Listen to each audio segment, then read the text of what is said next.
have to say that after 15 years in this position of being curator of rare books and working in special collections, the acquisition of the Ann Martin papers has been the single most noteworthy acquisition that we have made. You cannot imagine how many people have contacted me saying, what a great idea and what a wonderful place for her collection. The files that I'm giving to Smith right now are all of the files for the Babysitters Club series and the related series, for the Main Street series, which is also finished, and for the novels up until I think A Dog's Life, not including the Doll People books, which I need to hang on to for a little while.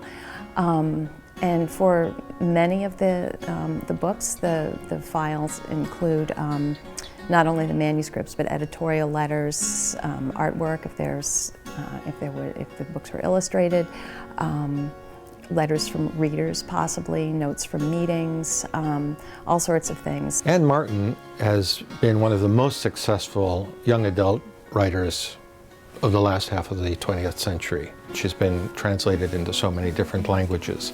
And the amazing thing for us is that many foreign students come to Smith knowing America only through the eyes of Ann Martin. So the kids in Miss Coleman's class, that whole other series? When a collection comes in, like the Ann Martin papers, we need to look at the collection just absolutely as it came, in the order, even if it's not in any kind of order that the donor put it in.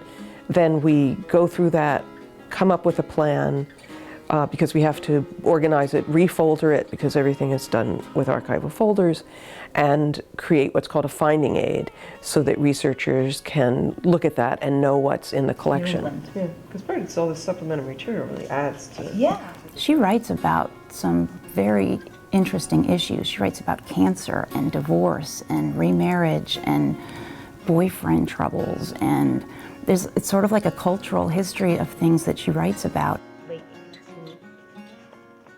One of the first things that happened when I came to Smith was that I took a wonderful class with Pat Scarta about writing, and that I think that made me a very careful writer and a more thoughtful writer than I might have been, and that was probably the most important thing for me.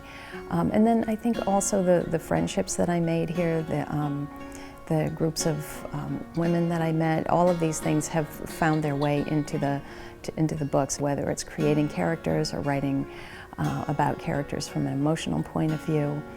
And I do have to say that in any of my books, if the characters are old enough, if they do wind up going off to college, they always wind up going to Smith.